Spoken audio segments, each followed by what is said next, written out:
Hello and welcome to Unparliamentary Language, a podcast that thinks you're very special people, that you should go home and to remember that we love you. And how are you, Rob? Oh, very well, thank you. How are you? All right. We've just done our pre-show. I think we spoke a bit about vaccines. I should be getting mine tomorrow, which is kind of interesting. So that's cool. But otherwise, staying at home, doing all the lockdown things as we're supposed to. How's lockdown 3 for you? I'm fine. I'm 5 banana breads in. I've watched Tiger King 3 times. I think I'm doing it right this time. Yeah, just going through the classics. It feels like a weird lockdown this time round. I was discussing it with my wife earlier. Just that the previous lockdown, it was kind of like it was always getting lighter and a bit sunny. And when I got overwhelmed, I could go outside and breathe for a bit. At the moment, it's like, oh great, I get up in the dark, I work. It's dark outside already.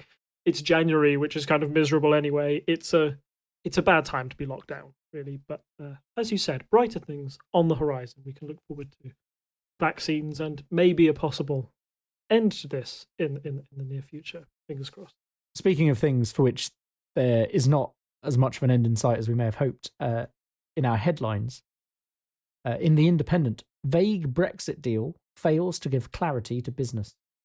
Yeah, I just wanted to. We'll probably go into this in a bit more depth once the full effects of the Brexit deal have all sort of filtered through. But I just wanted to touch on the point that, it is our first official podcast, I guess, after the Brexit deal is in effect, and we are starting to see some of the consequences of that in various different forms. I think the biggest one this week has been the effect on the ports in particular. Yeah. And, we've had Michael Gove on telly telling us that there will be significant disruption at the ports this week. There are reports of certain supermarkets running out of certain fresh fruit and vegetables, things that are quite time sensitive, have to go through the ports quickly. And if they don't, they can basically get to the supermarket. They're already past their sell-by date. They have to be thrown away.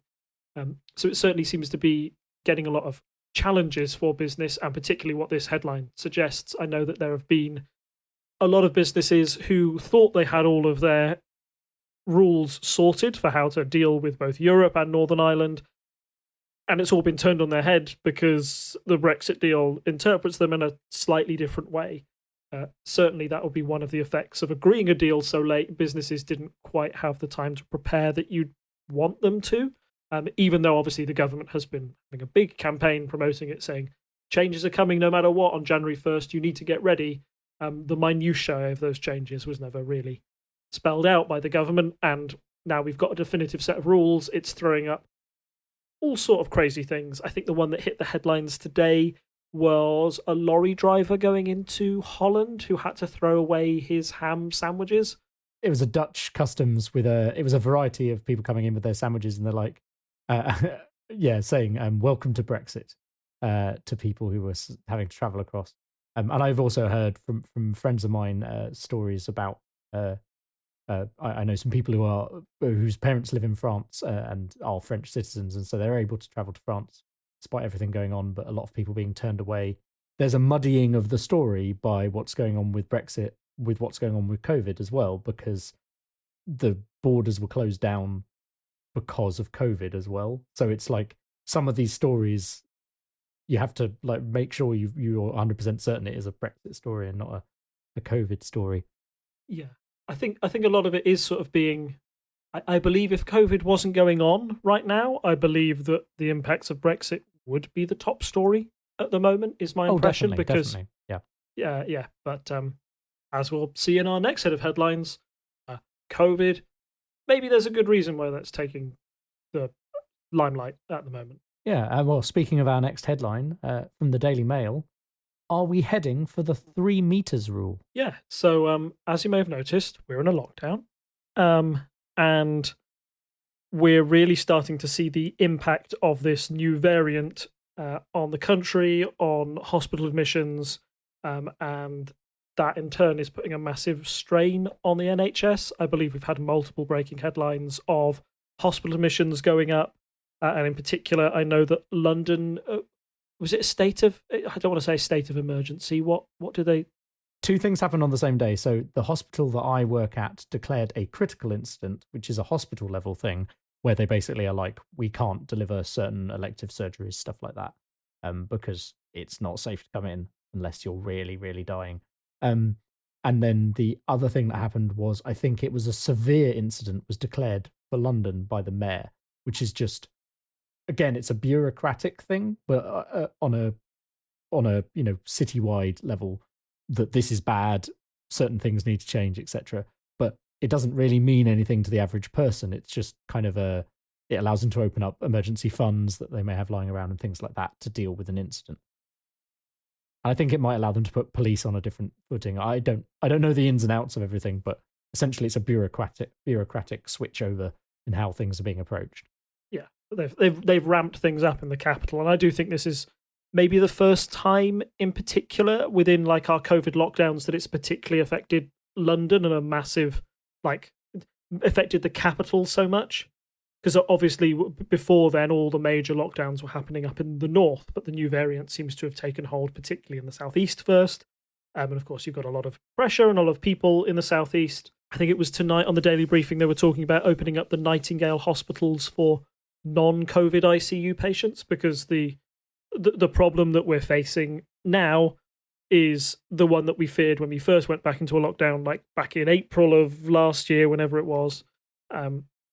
The problem is that COVID patients, as they come in, they fill up your critical care beds. So that means if there's a car crash and somebody wants to try and find a bed, they can't find it because it's full up of COVID patients. So even if the rest of the hospital or those services are like not impacted as much, you still need critical care capacity. And that's where London, I think, at the moment is starting to struggle. But I certainly know of other trusts around the country that are, having to divert patients to other trusts because their beds are filling up, etc. So we're getting to, I think it's fair to say, I think in the words of Christopher Whitty, wasn't it, this morning, saying that this is probably going to be the worst time for COVID in the UK. And it's coming at an odd time because we've got the mass vaccination program is happening in tandem with it, which is clearly one of the big paths to getting out of this crisis. And there's a growing call on the government to maybe offer vaccinations 24-hour, like on a 24-hour rolling timescale to get as many people through as quickly as possible.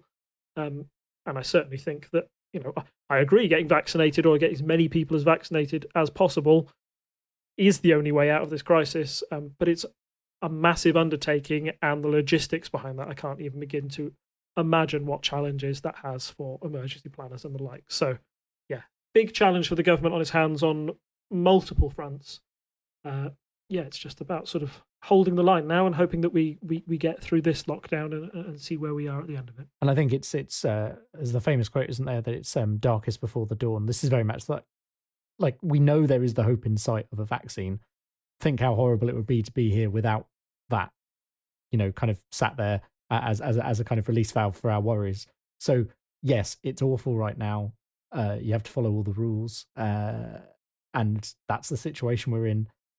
Hopefully we will start to see the effect. I think they were saying it was about 1.5 million people have been vaccinated, though don't quote me on that exact number. I'm trying to remember something someone said to me offhand the other day. So that's what, 1/70th of the population. But again, it's ramping up. We've got more vaccines coming online. There's another vaccine that will start to get early spring. My understanding is that nearly all frontline workers have been vaccinated. People in the top age bracket and very vulnerable people have been mostly vaccinated.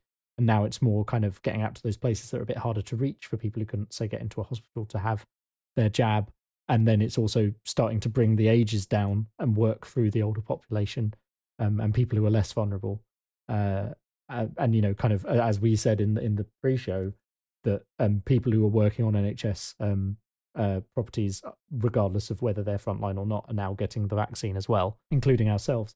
Yeah, it's rolling out, but the vaccine takes several weeks to kick in, and then with the first dose, it's not fully effective, and you have to wait for the second dose to get up to like 90% effectiveness. So it's not a quick fix. It's a thing we will hopefully start to see the positive effect of, but right now the numbers are just going up, and because of that 2-week delay, it's gonna be not fun for about a month or so, I would imagine, at least. And it sounds like our lockdown is going to be until February sometime, they said. So, yeah, it seems at least the government understands that bit now, which is good. But I feel, I think it's better that we're kind of stuck with this, knowing what it is for a bit of time, and they'll slowly remove things as they can. But I think people had started to get a bit lax with it overall, and especially kind of running up to Christmas. It's amazing the kind of difference in conversation we're having a few weeks later. Yeah, totally. Looking back on that Christmas period, it does seem odd now. It's like almost exactly 2 weeks afterwards, we're starting to see these big spikes, and it's like, oh, yeah, maybe that was a bad idea. Yes, we'll keep going, see how it goes in the future. And yeah, the only piece of advice I can give you is if you need to go to a vaccination centre, don't follow the map that was on BBC News the other day, because you might find yourself going to Bristol and ending up in Wales. Or going to Manchester and ending up in the sea. Yep. Yes, quite an impressive map fail. I'll try and throw that in the show notes there. Discuss that with a few geographers who understand what went wrong, but it's one of those problems where it's like someone who didn't necessarily know how to explain things to other people did something. So it's like you can understand why the setting was used, except it looks really bad in hindsight. So moving on into our main story tonight. I mean, if you expect it to be anything else, I don't know what rock you've been living under. I think we're going to have to move on straight to our story about the US Capitol being stormed by, a pro-Trump mob or far-right extremists. I think there was a lot of discussion on the night about what term should be used for these people. A lot of semantics going back and forth. I think that was partly people trying to cope with such shocking scenes, really. Yeah, it was crazy. I wanted to start on the day that it should have been, because I very rarely watch US media, like news and stuff. But it was about tea time, and I found that there was a live stream going on of CBS. It was on YouTube. So I popped that on, and I was like, right, today is the day that Congress is meant to approve the Electoral College votes. Happens every January. I was going to say, would it be safe to say this was supposed to be a very boring and procedural day where we all decided we didn't like Mitch McConnell a bit more than normal? Basically, yeah. Like the reason I would watch it, a very boring person, is because I wanted to.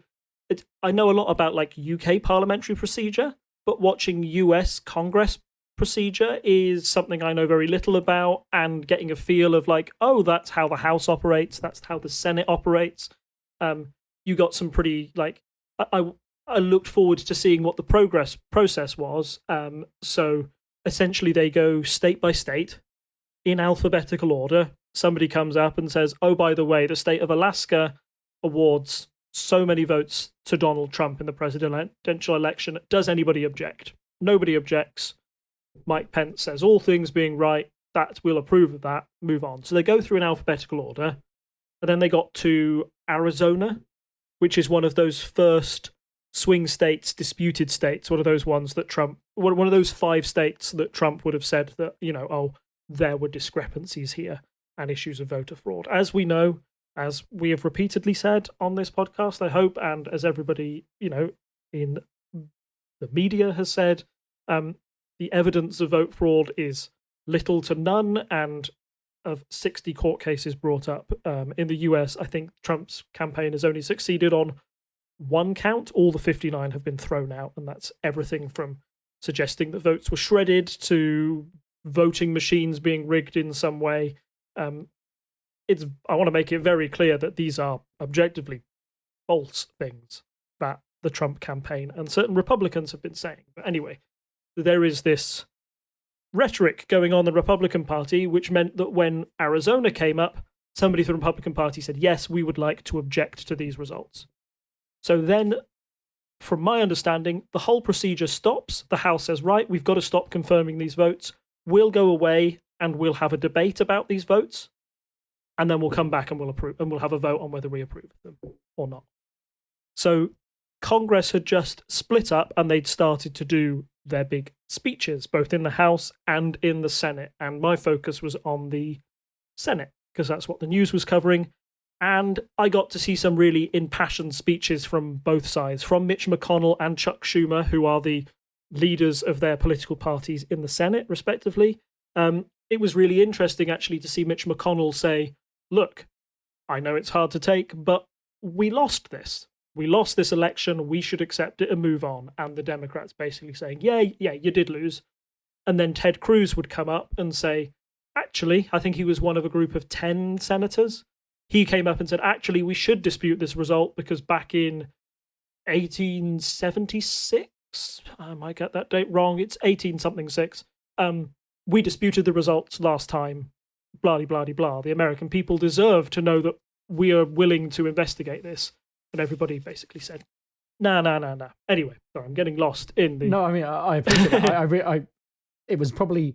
Mitch McConnell gets a lot of flack because as the majority leader of the Senate, he has been blocking a lot of things Democrats would want. And obviously, I don't think it was surprising to find that I tend to know more Democrats on the internet than I know Republicans. But it's definitely, you see him getting a lot of flack because he is that person who's always blocking things. It's up to him what bills get to the Senate floor. So he just won't bring things he doesn't want. This is one of the benefits of controlling the Senate. So it was actually quite interesting to see him giving that speech. And I think the important quote there was, the voters, the courts, and the states have spoken. If we overrule them, it would damage our republic forever.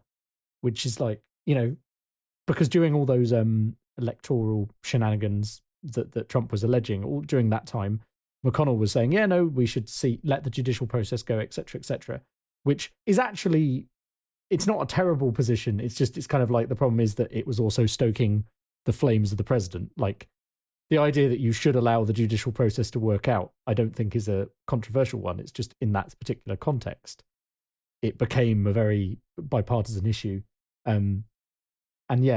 Seeing him give that was quite, it was like, oh, okay, yeah. In there that I know that people always, say about people on the other side horrible things, but you can see that he is a politician who understands, at the end of the day, he's going to accept the result, which is what any good politician should do, right? Yeah, he accepts traditional norms of government, and, particularly an important thing about democracy is that the loser accepts defeat. Like, that is very essential for any democracy to work, that the loser accepts that the results are legitimate and moves on.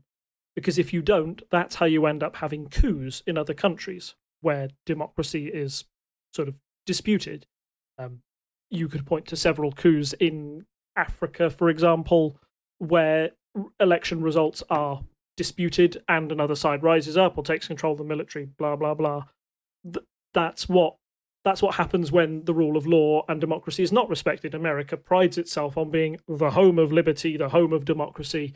So in order for them to in order for America to maintain that status, Mitch McConnell is saying we need to accept these election results and move on. It's also important to maybe point out that on this day as well, I forget if we mentioned it in our predictions podcast, but I think when I was talking about the remaining elections that were to happen in America, we had 2 Senate runoffs happening in Georgia. Georgia had been an incredibly close state in the election, just swung to Biden. But all in all, we'd said in our election coverage that although Biden did well for the Democrats in the presidential race, actually in the Senate and in the House, Democrats had underperformed, and they'd lost seats based on the 2018 congressional elections. And in the Senate, it looked like they would once again fall short of having 50 senators, what they needed to control the House. However, in Georgia that morning, both senators that ran for Georgia, that ran for the Democratic campaign, were predicted to win by slim margins, but still win. That was a huge win for those Democrats, because you're talking about 2 non-incumbent Democrats, one a former black pastor. There'd never been a black member of the Senate elected in Georgia. Another one was a 33-year-old Jewish former documentary filmmaker. Like, traditionally, you look at these candidates and think they wouldn't really stand a chance against entrenched incumbents in what is traditionally seen as a lean red state in America. The fact that they'd just lost the Senate as well might have influenced Mitch McConnell to say, hey, we need to not only accept these election results, but maybe we need to move on from Trump. because although Trump has been able to big up his success a lot, when you're actually looking at the facts of what he's been able to do since 2016, Trump had a Republican Party that won the presidency, the Senate, and the House back in 2016. In 2020, he's lost all three. And to do that within 4 years is quite impressive. So anyway, maybe get away from the point of that day, but this day was meant to draw a line under everything. Once it's confirmed, that's it. There's no coming back once those electoral college votes have been confirmed. This was meant to be Biden's day in the sun. He's confirmed as president of the United States. We've only, we'll all look at our watches and say, look, we've only got 2 weeks left of Trump. He can't do that much damage in this time, right? How wrong we were. We'll just get on with our day. But very much, I'm sure we would have managed to spin a good hour and a half talking out of the events of that day, talking about procedure and how Georgia had just narrowly won the Senate and how that means it's now Minority Leader Mitch McConnell because of how the Senate at 50-50, the tie vote is vice president, which, because that's going to be Kamala Harris, means essentially, while it is the narrowest majority you could possibly have with having to win tie votes, it is, as you say, quite a feat. It is, I can't remember how long it has been, but it's very rare. It's very rare for a president to not only lose after one term, but also lose both houses in one term. And I think it's only happened like twice ever. It's one of those things where it's so rare that it is impressive to see, even if it is, there's going to have to be stuff across the aisle. You're going to have to be more bipartisan and work with others. But we would have probably spent a good amount of time focusing on that and how Biden, as someone who's been in the government before, is very good at working with people over the other side of the aisle. He's worked with Mitch McConnell before. We could have spent a long time on that. I just want to summarize those points so people are aware that we're aware of them. But obviously that all kind of got blown out of the water. So do we want to go through kind of the events that started to unfold? Because we were watching that. I don't think I was even watching the TV at this point. I think I'd seen a few clips coming through, like I saw the Mitch McConnell one shared on Twitter, but I wasn't watching a stream myself. But things started to change at that time. So we were watching the stream, and there was a Republican senator who just started his speech, and then all of a sudden, out of nowhere, Vice President Pence bangs his gavel or whatever they do in the Senate, and suddenly said, "Hold up, we've got to take a recess," and everything shuts down, and you see some people who look like Secret Service officers come in and whip Vice President Pence away. So my instinct was like, is there been a threat to Pence or something, or is he is he I don't know, has there been a threat been made against him? Because earlier in the day, you've had a big march outside the Capitol, like a Stop the Steal march, organized by a Facebook group that wasn't attached to the Republican Party officially. But of course, a lot of Republicans then sort of endorsed, and Donald Trump himself encouraged his supporters to come and march on the Capitol on January 6th. And he gave a big speech to his supporters before then, basically saying, he played the hits. So he said, like, oh, how the election's rigged, all of this jazz. And he also seemed to claim that he hoped that Mike Pence did his job today, which seemed to suggest that Mike Pence could in some way stop the results of this election being approved. Because basically he is the official guy who approves the votes. But it must be stressed that he's also just like, I don't know how to put it. He's like the Queen in English politics. You know how the Queen gets laws and she approves them? Like, maybe technically she could disapprove of a law when it came to her desk, but she's not going to do that because the whole fabric of the way that Parliament works would crumble if she decided to do that, or if she asserted her power, she'd be thrown out the minute that she did. And Mike Pence is in that similar position. He actually has very little to no power to stop that from happening. And when it was made very clear to Trump, I think even Mike Pence gave a letter to Trump saying that, by the way, just so you know, I won't be doing any shenanigans today. I won't be overturning it. This mob outside kind of saw it as the last resort of somebody on the inside, for them to try and stop this result going through. So then they decided to take matters into their own hands and started to apparently storm the Capitol and invade the Congress building. And I don't know if this is where you started to see some of the the footage come in of what was happening? Well, so I was online on Discord, as I often am, and I was busy getting on with work, and just had things going on down the side. I had Twitter vaguely open, and I was paying attention to a politics channel on a server I helped moderate when it went from kind of, as you say, boring routine Twitter stuff being shared, people complaining about Mitch McConnell and Pence and all the kind of normal stuff I expected, to I think I saw that clip of the gavel being banged, and I was like, oh, what's going on? And then there was talk of, people started sharing various tweets about there's something going on at the Capitol. I went onto Twitter, things were trending, and it was very much, there are various events that happen, right, in your life where you're like, oh, I'm going to remember that, where I was, and boringly, I was sat in front of my computer. But, I don't think there's been an equivalent event that's captured the entire internet's attention in quite that way in a long time. And I ended up getting PBS up because they have a live stream to YouTube. I didn't know you could get CBS over here. I just assumed I could only get PBS because it's their public service channel. Also, it doesn't have many adverts for an American channel, which is a good thing, because it's really weird and jarring having American adverts in the middle of news like that happening. But yeah, they just started showing all these streams of everything that was going on, and it very much looked like protesters just kind of walked in, was essentially how it looked at that point. But then suddenly things took a turn for the worse. Yeah, so the reports of, there started to be footage coming in of not protesters walking in, but I don't know if you saw that one of people sort of banging against a door as they were coming in, sort of like with a fire extinguisher or something as they started to move in. I think I saw about concurrently, I saw one which was like from the inside of a locked door being banged on from outside. Yeah, that's the one. So like the people inside going, oh, they're banging. But it was still that kind of like, oh, a protest gone a bit awry, it's fine. And then the other one I saw around that time was a video, or at least so hard to keep track of this, but I'm pretty certain another thing I saw around that time was a video of police kind of Capitol Police letting protesters in, where they're like banging on what looks like fencing or something. And it's hard to tell from the video exactly what happened because you kind of see it, you come in the middle of it. But it looks like very much like police letting people into the Capitol and people saying, oh, they've just let them in kind of thing. And you're like, oh, what's going on here then? But it wasn't much later that we saw other doors being broken into and it got a lot worse. It suddenly turned up a notch.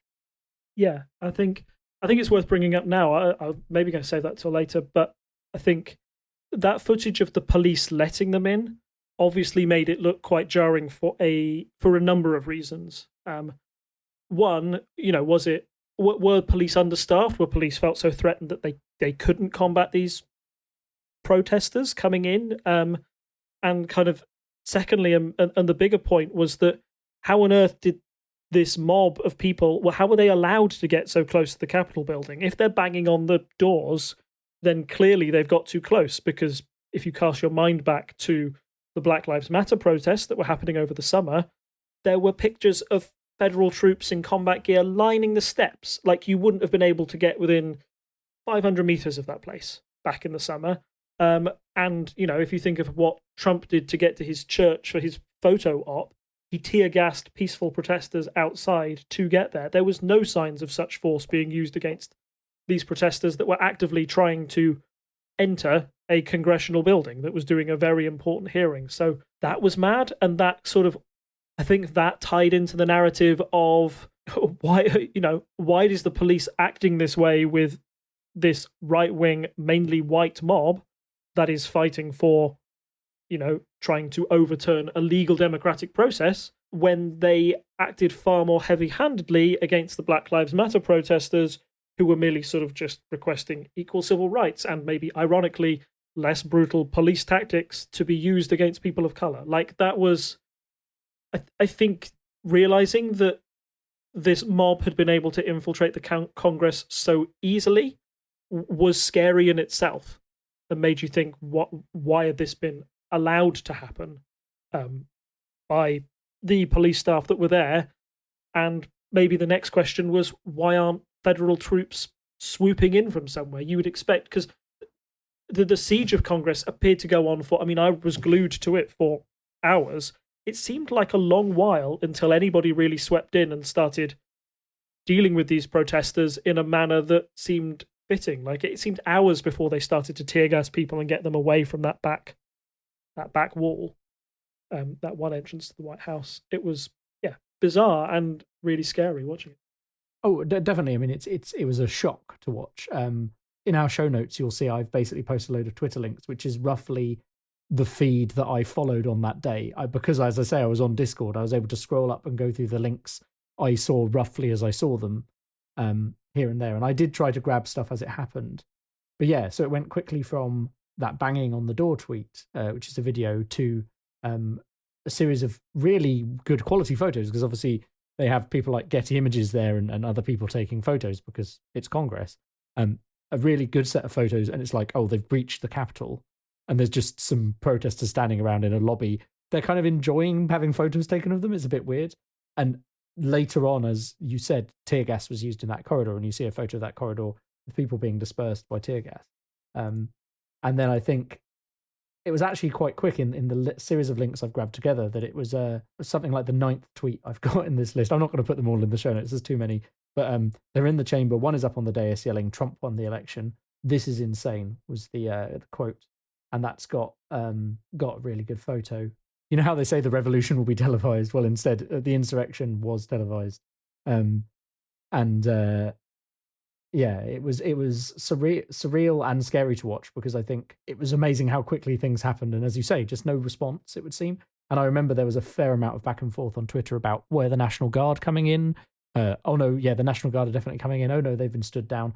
Do you want to bring in the National Guard because they're under Trump's control? And it was this whole back and forth. And then I believe the National Guard did eventually turn up, but it was obviously not quickly, which is, as you say, stark contrast to the Black Lives Matters protests, where they were there protecting, I think it's the Lincoln Memorial is the particular photo that everyone was sharing, like ahead of those protests, which, as we know, were peaceful protests, not as an insurrection. These people storming Congress, they were storming it in like full combat gear, some of them. And we know that after the event, 2 bombs were removed from Congress as well. Yes, so a device was found, interestingly, because I remember that coming through, and some people were saying, oh, it's not really being covered, but it came up in the middle of that PBS broadcast. They're like, they found a device at the RNC, which, let's note, is the Republican head office, and that had been dealt with, and then another one was found near the Democrats as well. So it did kind of feel like, it was weird, because it felt like there wasn't really a plan, because there were these people kind of wandering around like a protest gone wrong. But then there was obviously some planning if someone managed to get devices together and take them to both the RNC and the Democrats. But it was just kind of, all of that kind of flashed past so quickly, and it's now everyone's kind of been picking it apart in the days following. Yeah, there was a weird juxtaposition at the time, I felt, of pictures of what essentially is these goofballs in Congress of like, oh, look at that guy, he looks like Jamiroquai, he was like the Q shaman or whatever. He's funny to look at. Or look at that guy who some people mistakenly called via Getty, but they got it wrong because that was just who took the picture. The guy holding the podium and smiling. Like that is blatant what they're doing. They shouldn't be there, but it kind of looks like just some goofballs walked in and decided they could take whatever they wanted. But on the other hand, you had very serious scenes of the congressmen and women being barricaded inside the House of Representatives, and shots being fired, shots that led to one woman amongst the protesters, sadly losing her life. So there was, and we have had other pictures of a man who was in the House of Representatives after all the congressmen and women had been cleared, with these, they look like zip ties, but they're actually like these plastic cuffs that are used by the police, that seemed to suggest that he was a mass protester looking for people to like kidnap or, do something with. You had people defacing Nancy Pelosi's office, going on a computer. There's a picture of that man with his feet up on her desk, and that's an incredibly like personal place for Nancy Pelosi. Like you feel particularly violated by that happening. You've got a whole spectrum of things here, ranging from not very serious to extremely serious, but the fact is these people should have never been allowed in the building in the first place. So, you've even got the there were reports that, you had 5 people died as a result of this mob. One of them was the woman who was shot. 3 of them were for health-related issues amongst the Trump protesters, and one of them was a police officer who died defending the Capitol. I think he was hit in the head with a fire extinguisher.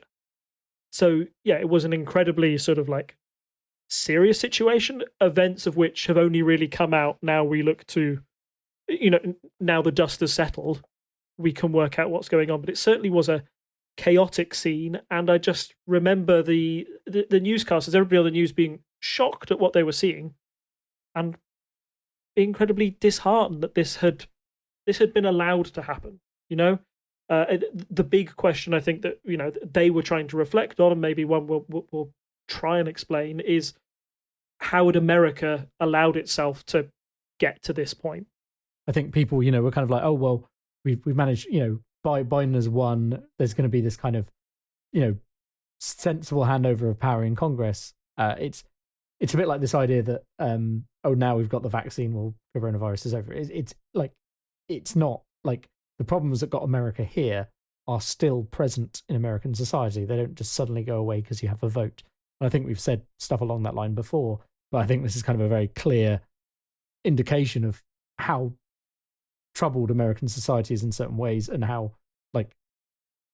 obviously this is a radical group. It's a few hundred people. It's not hundreds of thousands of people, but you've let it get to this state that many people could gather, get there, not be caught out ahead of time. That there's stuff going around, and I don't want to speculate anything because obviously it will come out in due time. But there was definitely, as you say, there was the guy who had the plastic handcuffs and stuff. So it seems like amongst the kind of general rabble, there were people who had a certain plan.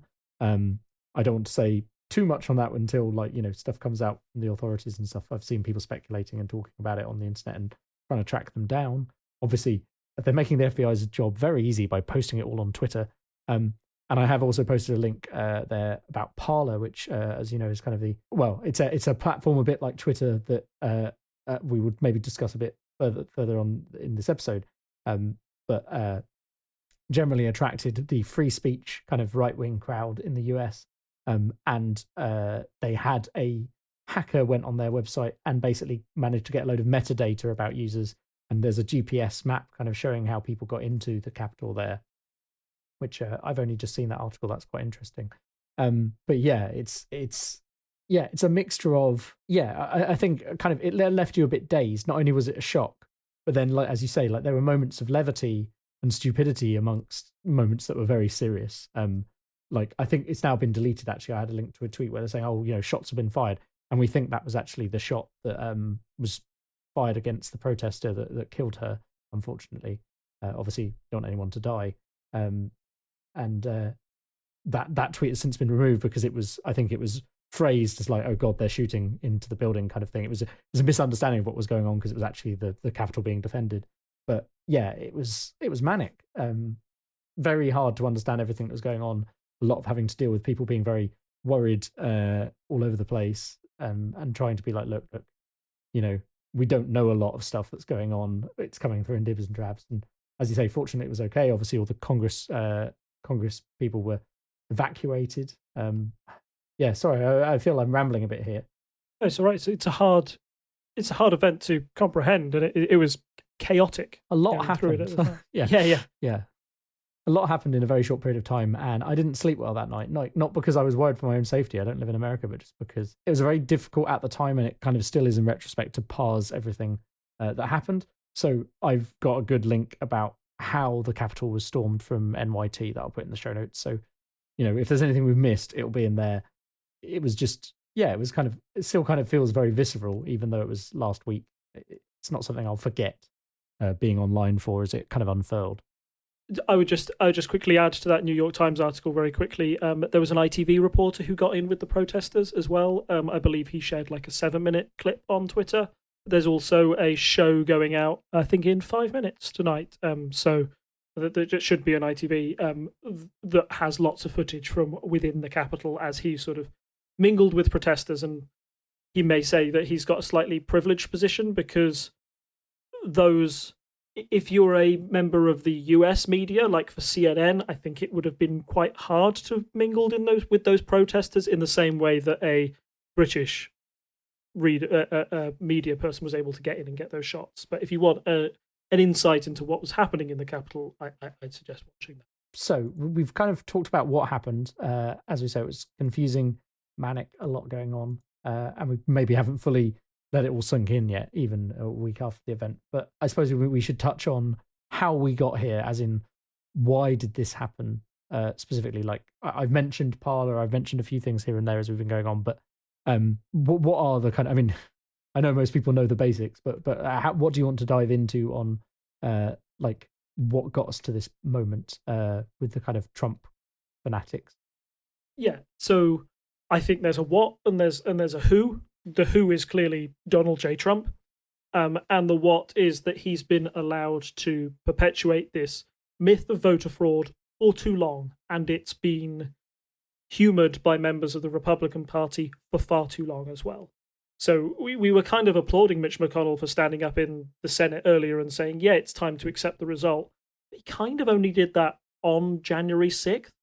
Up until then, there were many members of the Republican Party who had been slow to or had outright, refused to, call Biden the president-elect or respect the result in that way.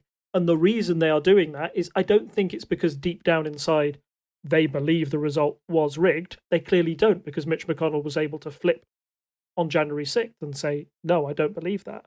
The reason they follow it is because they know President Trump obviously has a very big sway amongst a large proportion of voters. And Trump's line is that the election was rigged. And he's been allowed to say it again and again and again. And particularly, we know amongst a lot of the Trump fanatic supporters, literally the only person that they believe is Donald J. Trump. If he says it, they'll believe him. They can't be swayed by any facts, any media. That's it. That's a very small proportion of Trump supporters, I believe. But I believe there was some polling done after the events that happened in the Capitol, and I think it was something like 45% of registered Republican voters felt that what happened in the Capitol was kind of fine or kind of justified, which is madness to me. I think that they would go along with that. So that goes to show that the problem is much deeper, and it's been allowed to go ahead because you've got somebody right at the top of the party who is just repeating this lie over and over again. And maybe what's more worrying about that, and why I put the blame at the door of Donald Trump the most, is because he had many opportunities to let this simmer down, to stop it. If Trump came out and said, I concede, then these people would have believed him, because that's who they believe. That's who they've put all their faith in. His refusal to concede whipped up this hatred and this anger against Congress. And then, as the riot was happening, there was silence from Donald Trump, so much that it was frustrating. We had President-elect Biden on TV give an address before Trump did, and he essentially called Trump out and said, look, we're looking for leadership here. Our capital is literally under siege. You should come out and say something. And when Trump did come out and say something, it was a pre-recorded video released only on Twitter that, although it said, hey guys, you got to stop the violence, it also said this election is still rigged. And at the end, it was like, I love you, or something. We like you very much. I think he also called them very special. Very special. That was it. Yeah, very special. Why would you say that to people who are raiding your nation's Congress, one of your seats of democracy? It's just beyond the pale. So that is why I think that we've certainly seen in recent days this big sort of swing to people suddenly going, I lay the blame firmly at Donald Trump's door. And there are many of us who would say, look, we could have seen it coming, or the signs were there. I think it's very hard to have a degree of sympathy with people who go, oh, I know Trump's bad, but I didn't think he would actually be that mad and do it. But certainly looking back, it's hard not to see that all the signs were there. Even when he won back in 2016, he was claiming voter fraud meant that he had a less big victory than he should have had. And he just seems, his inability to follow democratic norms and his need for sort of power and popularism and over everything else, I think, is what has led us to this moment. I don't know if you have anything to add or anything else that you think is to blame for this movement, but I think Trump is certainly at the heart of it. Trump is someone who has made use of a lot of things that were already happening in society. Social media bubbles, things like that, are problems that we need to address. It's not, we can't lay everything at the feet of Trump. And I think that's what I was kind of trying to say about how, people were like, oh, well, we've had the vote, Trump's going away, we can look forward to things being better. And we said similar things, and this hope that Biden will help heal the country. What this event has shown is that there's a lot more work to be done than maybe anyone suspected. But it's a lot of things, and I think a thing that's going to be interesting is, I think it's Section 230 in the United States that is the law that means that like Facebook, etc., aren't held to editorial standards, because they're essentially like a public forum, I suppose. I can't remember the exact term for this protection, but they're protected. Basically means they don't have to. You can't sue Facebook for something someone posts on Facebook. Is the short end of the short summary of this. And people are talking about changing that. And I don't think. I mean, Facebook, etc., would disappear if you were able to sue them for anything anyone posted on their platform. So I don't think it would ever go quite that far. But it's an interesting debate that's going on in the US at the moment related to that. We have similar issues over here. We've talked about Cambridge Analytica and stuff in the past with Brexit. So yeah, there is definitely a polarization going on in politics. I mean, you can see it, people being stuck in echo chambers. There is, again, it's one of these. It's a very hard line to walk, and I know we try. We're not shy about being liberal people and not being right wing on this show. But we try and analyze, I think, things in the middle. And I'm not saying we're the best people ever or anything like that, but I think there is definitely a lot of stuff where you can get very siloed into a particular way of thinking. Like you see people saying, well, I can't possibly talk to this person because they said this one thing, and it's very easy to say make a mistake, So there's stuff going both ways where both groups kind of shout each other out, who shouts the loudest about different things. And Twitter is this kind of weird melting pot where you get both groups kind of shouting at each other but not really listening. There's definitely issues going on there. I'm not really sure if I've got a fully formed point on this yet, but I definitely think I would like to see less polarization of people in general. I think something in the middle is how you get.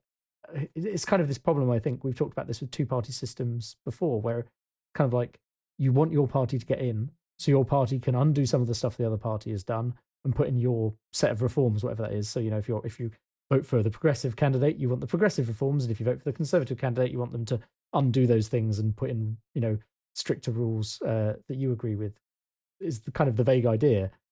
And I think it would be a lot better for us if we went back to a kind of more centrist period of time where people say, oh, nothing happens when you have a centrist government. And my feeling is, yes, it could be slow in certain ways, but I'd rather it's kind of a hard argument to make, right? Because if you've been stuck, say, as we have in the UK with a conservative government for a long period of time, you're like, well, you feel the pendulum should swing the other way.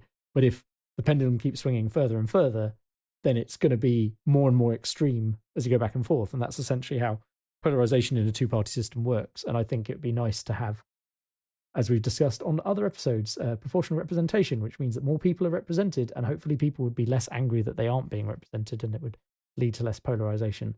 And I don't know what the US plan is to address this. I don't think many people have been talking about solutions right now. So I tried to throw a few in there, I suppose. They're not fully formed thoughts. So yeah, if people have things they want to talk about, maybe it's a thing we could do in a deep dive at some point into kind of different ways that polarization has been combated in other countries. But it is, it's just kind of a hard period of time to be in, knowing there's a problem but not having the solution. Yeah, definitely. It's 2021.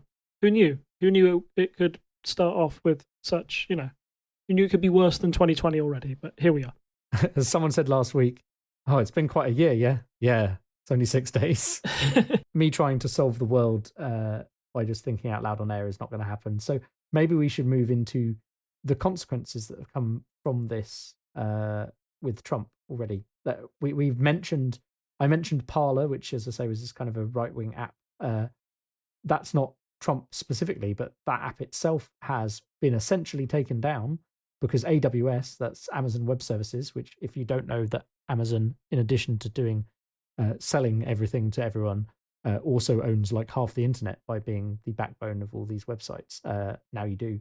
But they basically said because Parler was being used to basically they allow all free any speech on there. They don't moderate at all.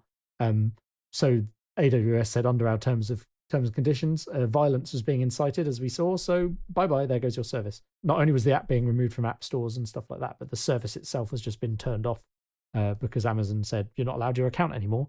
And that is not a Trump-specific thing, but yes, a lot has happened in the last week in the tech sector specifically. And what happened with Trump's social media? Yeah, so in reaction to that video he posted, which was sort of a cry for rioters to go home, but not really, Twitter quickly banned the video and said that it was inciting violence, and as a result locked Trump out of his Twitter account for 24 hours, which is kind of a big deal because Trump is somebody who clearly has used Twitter in the past to get around traditional forms of getting his message out in the media. The way I look at it as Trump doesn't like to be scrutinized. So Trump could call a press conference at any time and do it that way, but he'd kind of have to engage with the traditional media outlets to do that in a sense, and he really doesn't want to do that. The last thing he wanted to be doing was taking questions at that time. Compare that to what Biden had done. Biden had a national television address, invited members of the media there, and some members of the media, even though it was a very sort of like one-sided address to the nation, some members of the media shouted out to Biden at the end, kind of saying, I think they asked him a question of like, oh, what's your security fears for the inauguration? And Biden actually stopped his walk off the set, turned around and said, oi, look, I've got no fears for my security at the inauguration. That will go ahead. So that shows you that Biden's approach is very different to Trump's, who will always use Twitter to bypass that and get his direct message across to his supporters. So cut off from that method of communication, he's a bit lost. How does he get his message out? 24 hours later, after the ban could be lifted, but that would require Trump to delete the offending messages, which he doesn't do. And then in kind of a unilateral action taken by both Twitter and Facebook, they ban Trump from their platforms. And as a result, lots of other tech firms follow suit. So there was a raft of social media sites Trump was banned from, ranging from Facebook to Twitter to Instagram to TikTok to even Pinterest. So I don't know, Trump can't look up mood designs for his gold curtains anymore. The jokes on this particular one have been the best because I mean, Twitter, Facebook, as you say, came out first, then Twitter essentially banned him. And you got like, oh, his Pinterest. It's like, oh, I'm so terrible. He won't be able to look at mood boards of curtains and gold furnishings. And that was kind of funny. And then someone's like, oh, and he's also been removed from Snapchat. And I was like, he had a Snapchat? Like, next you're going to say he had a TikTok and he was twerking and I didn't know about it. Yeah, it was. I mean, it is mad, but that narrowed his options down. And of course, the one that everybody thought he might go and join is Parler, because tends to be a more right-wing leading social media platform. That's where a lot of people who've been banned from Twitter end up going. Former residents include Graham Linehan, also known bad person. And so I think that's why Amazon then moved quickly to say, no, we're limiting what you can put on there because we host your servers. And then that got taken away as well. So there's a lot of people on the right now arguing about free speech and how that's been impacted. The response on the left has been, well, to bring up an old right-wing example of the bakers who can refuse to make a gay marriage cake. Equally, social media sites can refuse to have extreme violent opinions on their website. It's not breaking freedom of speech amendment because they are a private company. Therefore, they can legislate and decide who's let into that company. Which is exactly where this argument about like Section 230 and stuff has been coming up as well. Like people, again, I'll point you to other podcasts in the show notes where they discuss this at length and with better knowledge than I. But yeah, back and forth about, where there is this general desire for people to shout free speech to mean I can say anything, which is not the case under the US definition of free speech, and definitely isn't the case in other countries. There's this whole mixing up of what people think is a constitutional. I mean, don't get me wrong, free speech is a constitutional right, but it's not like incitement to violence and stuff like that is not free speech.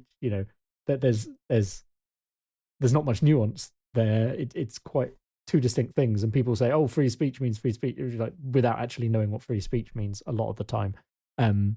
As you say, private companies can do what they like. It's their service. In the same way, Parler could just be like, "We're not going to do anything about it." But then AWS, a private company, can say, "You're not allowed on our service anymore because you've breached our terms and conditions that we set." Yeah, precisely. So, I mean, it has raised some big questions about. It's amazing how quickly this happened and how much big tech can suddenly shut a very influential person out of their entire sort of like organization just like that. Many people have been arguing for Trump to be thrown off Twitter before because of tweets that he's done in the past that you could easily say have, incited violence in a way or had the possibility to do so. I think the difference with this one is that it was very clear that there was a causational link between what Trump had tweeted and the actions in the Capitol building. So they had a bit more of a, they could stand up like that. And equally, Trump has lost. Trump won't be president after the 20th of January. So there's like less of a consequence to doing that. If they'd banned him in 2018 and he had 2 years to go, we might see a bit more of a struggle against that. But I think a lot of people are accepting that the POTUS account will be handed over. Donald Trump, I don't need to listen to Donald Trump's tweets in the same way that I did when he was president. You know what I mean? Because tweeting had become such an important aspect of Trump's policy positions in some aspects. People had been, it appeared that some policies were made because Trump had tweeted them, and officials within the White House had to scramble to get something together to present to the media because this was the president's viewpoint on it. So, I think there's a lot of reasons why social media has acted in that way. We're also seeing a bit more backlash from businesses now. We're seeing certain businesses, I think Hallmark was the one I picked up on, but there are others who are withdrawing funding for Republican Party candidates and the Republican Party in general as a reaction to this. Trump's bank, Deutsche Bank. I was going to say, yeah, that's the one. That was the big one I heard, because doesn't he owe them millions of dollars that they've been kind of letting him off for the last how many years? So if they pull their support, he owed them like 40 million essentially. Yeah, so he owes them millions of dollars, and if they're withdrawing their support, that means the bailiffs might come a knocking. Yeah, so obviously not good news for Trump there. There's even some like news from the world of sport, which I've been keeping up with. So there's two big bits. One of the Trump International courses was meant to be used for the PGA Golf Tour in 2022. They've now withdrawn that from the calendar and said they'll now look for an alternative venue to host that. And then there was an NFL coach who was meant to be presented with the Presidential Freedom Medal, which is one of the big awards that the president can give out. And, particularly end of term, he can give it to anybody he wants. This NFL coach turned it down, basically saying the events of the recent days have made me think that, hey, maybe I shouldn't accept this award. Which kind of shows, it's bizarre for me to say this now, but Trump was toxic before, but he's particularly toxic now to the extent that lots of businesses and people are doing everything possible not to be associated with him. Whereas before they could kind of get away with it, or at least they'd think like 75 million Americans agree with me, our country is pretty split, but I feel I can walk some sort of middle ground with this guy if I don't get involved in the politics side of it. If I'm just picking up an award from him, that's okay.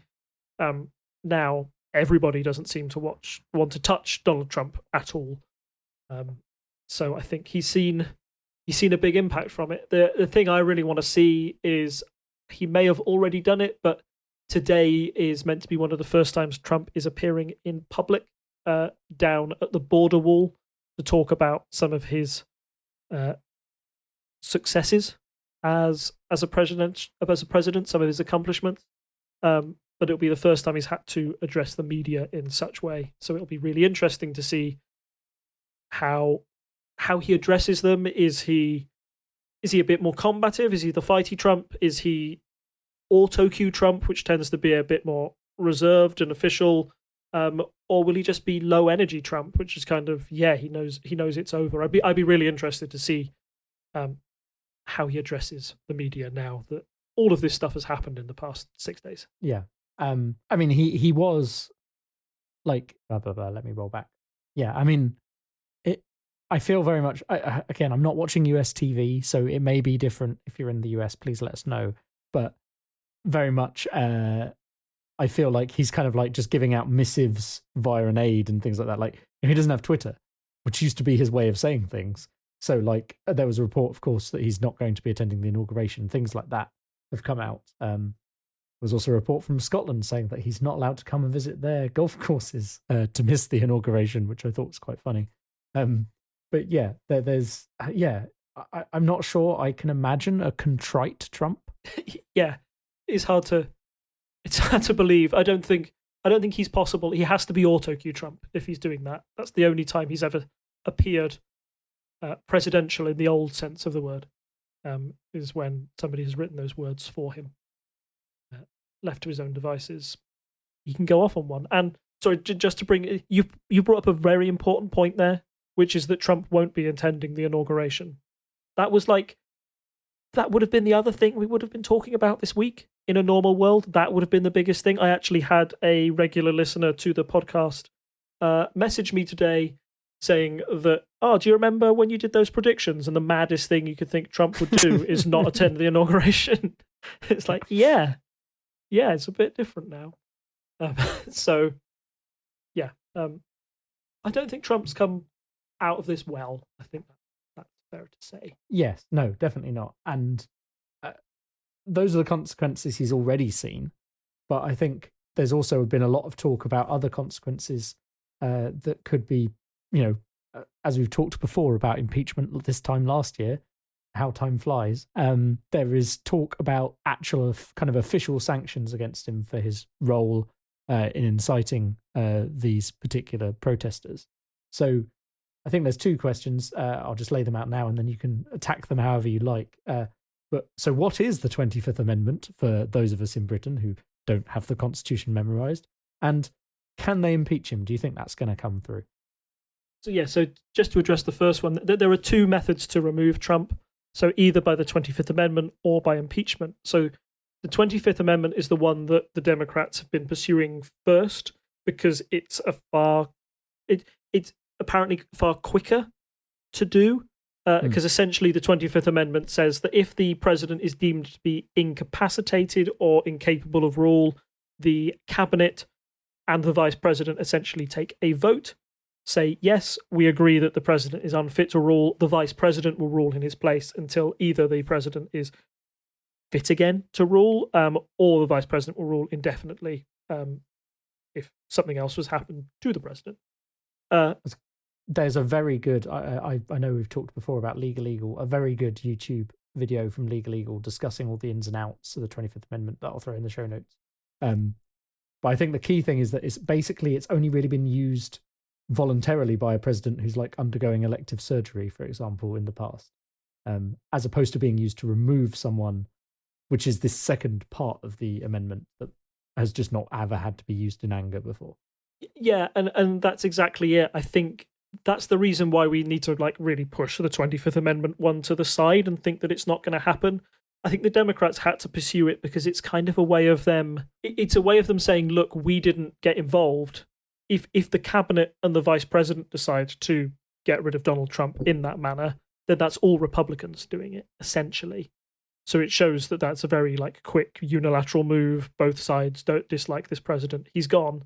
But the Republicans seem unwilling to do that. And like you said, the other reason they're unwilling to do it is because the 25th Amendment was never really used to remove a president that we think is unfit for office because we are worried about his decision-making in that sense, or because I don't think anybody would ever believe that the president would have encouraged a mob to attack the Capitol on his behalf. The 25th Amendment doesn't really fit into that. But the 25th Amendment is used more for like medical procedures, or if he's like, if the president had a stroke or suddenly was in a coma or something. It's kind of, it just tied up that loophole. If you actually want to get a president because you think he's unfit to rule, the correct way to go about that is impeachment. That's what it's there for.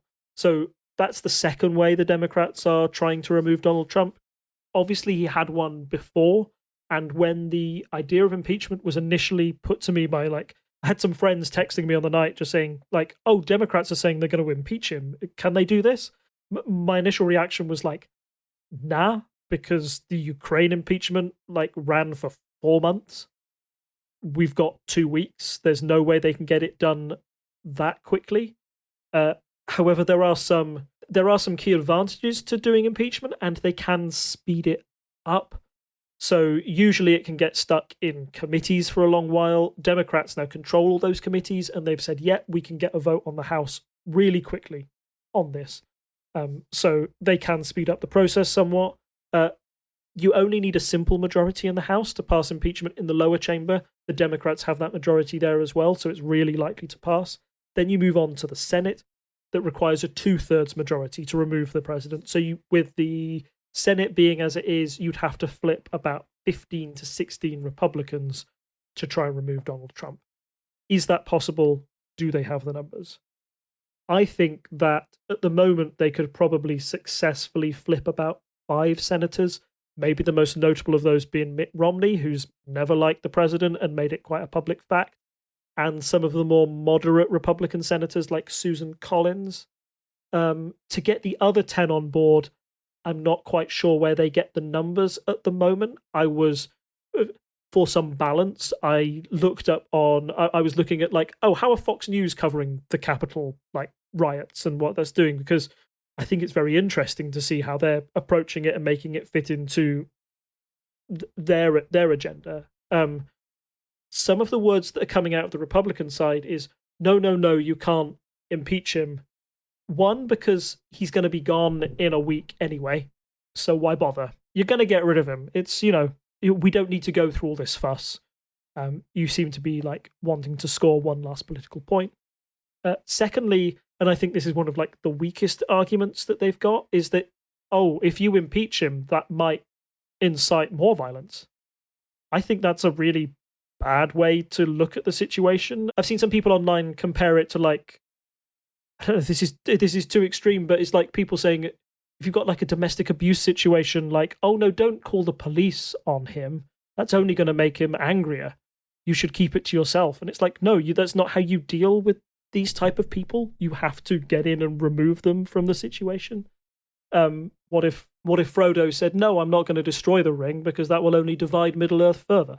It doesn't make sense in that aspect. So those are kind of the two arguments coming out of the Republican camp as to why not.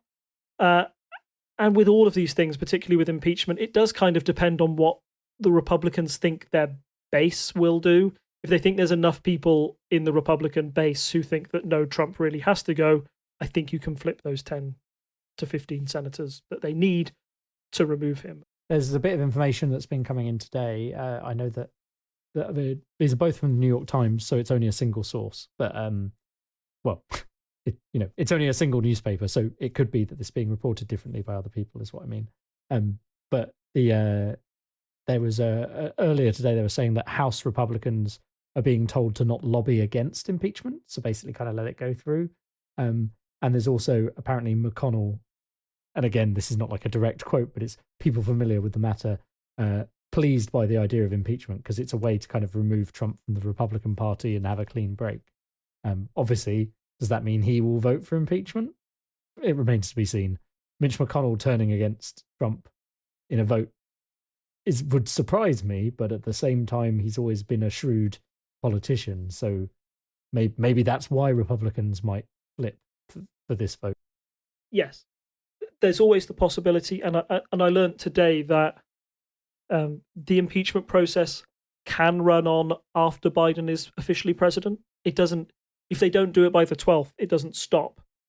Impeachment not only removes Donald Trump from office, but also does a lot of other things, including, although it doesn't prevent him from running again in an election. If he is then impeached, the House can take a vote on if you stop him running for election again, and that only has to be passed by a simple majority.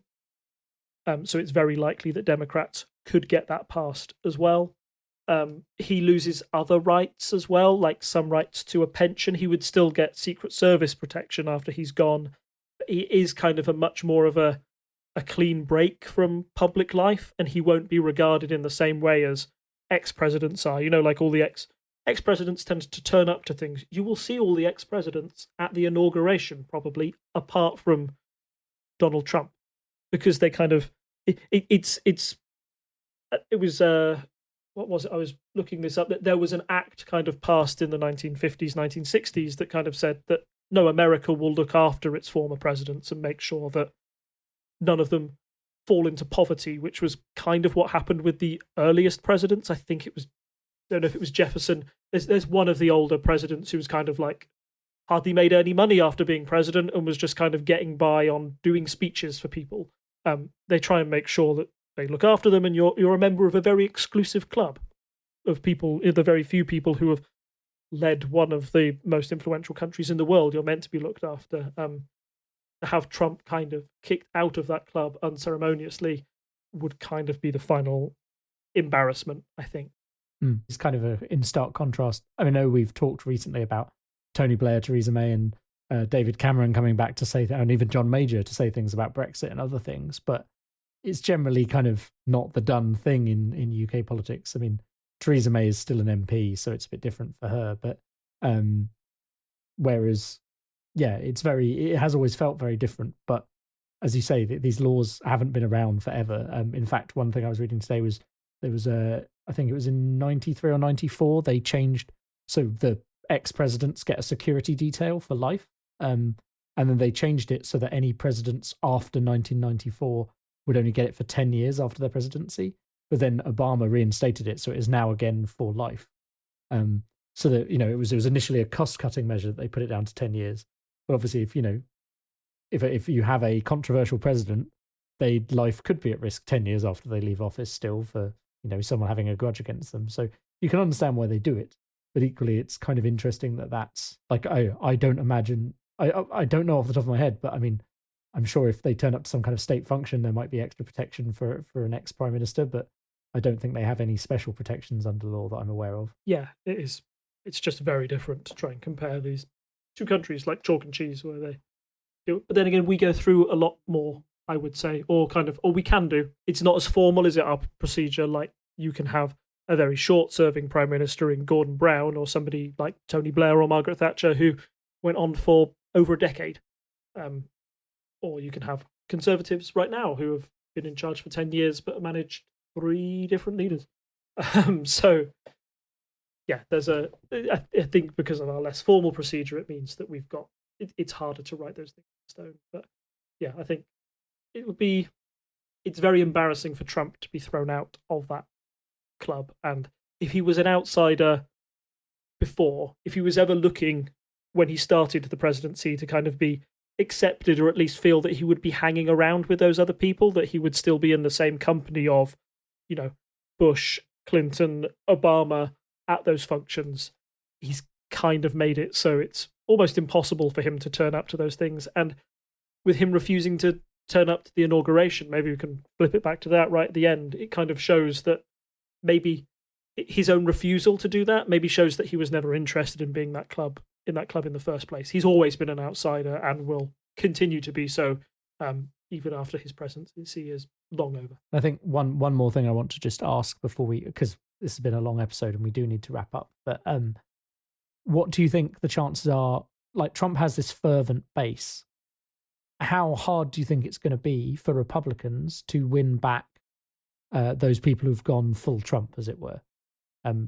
Is there going to be like a split? Could Trump start the Trump party or something like that and split the right-wing vote in the US? So I think those people who are fully down the rabbit hole, those people who were going to, you're talking about people who were going to bomb the RNC as well as the DNC when they marched on the Capitol. Well, these people, I understand that. I think there's probably that there is probably a gap between the people who did the actual protesting and storming and like people who didn't leave the house. Yes, no. I think you're right in that aspect. The honest answer is we don't know. But my inclination, the fact that he went through the primaries as he did, with about like 20 to 30% of that fervent support in the Republican base that seemed to like him a lot, I think he will lose a significant amount of people who only turned up for Trump, Like, the reason Trump was able to challenge 4 presidencies in such massive numbers and encourage such big turnout was because he had that celebrity factor, that X appeal, that thing that he went above and beyond the Republican Party. And I don't think those people are going to go back to the Republican Party anytime soon if they disavow him. However, does that mean the Republicans are suddenly out of office for the next 10 years? That's a very different question. They're more likely to do it if Trump decides to set up his own political movement, because I think he will split the vote and you'll just see Democrats clearing up. Because Trump will only be able to pull 30 or 40%. There will still be some people who are diehard Republicans and will vote for the traditional party. The Democrats would be rubbing their hands with glee if that happened, to be frank. So, yeah, I think that's a possibility. But on the other hand, there is a strong argument to say that Trump was responsible for, like you say, losing the presidency, losing the House, losing the Senate. Republicans might want to get back to some normal government, campaigning on, the message that they went into Georgia with on the back of President Trump was these elections are sort of rigged and a bit dodgy. And there are some people suggesting that lowered turnout in key Republican counties, and that may have led to a Democrat win by such a narrow margin. If Trump can cost you that, then maybe you do want to get rid of him and start afresh so you can mount a more, traditional challenge to the Democrats, because the Republicans were still a very popular party without Trump. You've got to remember that in 2014, they won the House and Senate, took it away from Barack Obama in those midterms, without Trump ever even thinking of running for president. So there still exists that base. How much of that fervent Trump base goes with him, I think we will learn in the coming months, and certainly by the midterms in 2022. Look out for it.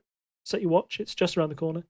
It's going to be an interesting one, because obviously, as you normally, because it's normally 2 terms before a president, before it flips, you often get, like, Obama came in with quite a strong Democratic mandate at the start of his first term, but then at the second term, you start to get that drop off in the House and the Senate.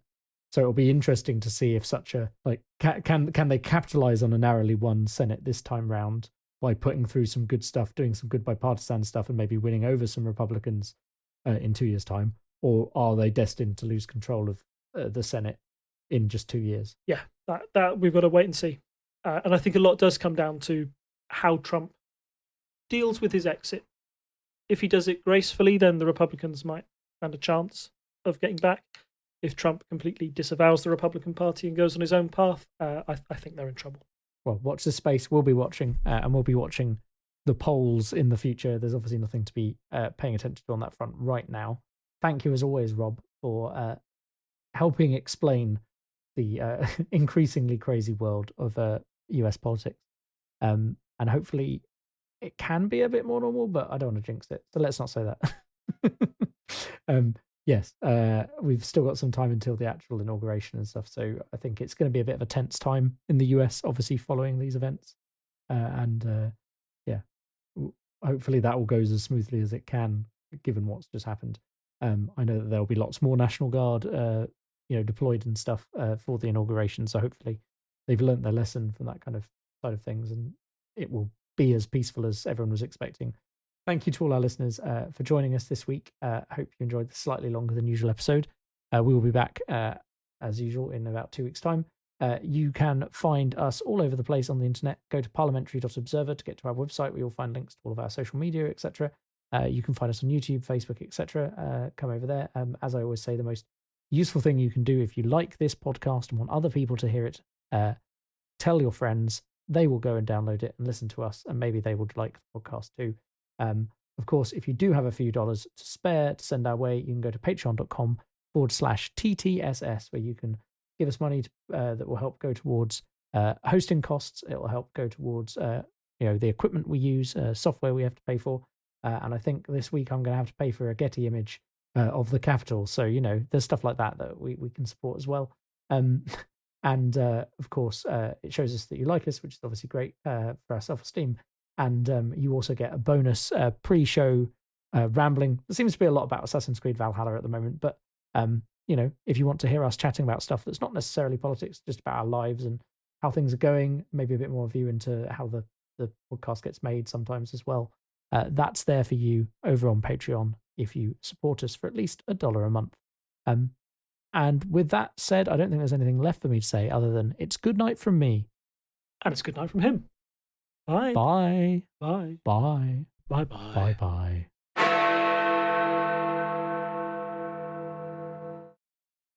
Hi. Have you ever wondered what would happen if you took the schoolyard conversation of which one of my favourite fictional characters would win in a fight? Well, wonder no more. Join me, Chris, and my co-host Matt every other Sunday for Mish Mash Mayhem, and you can find out.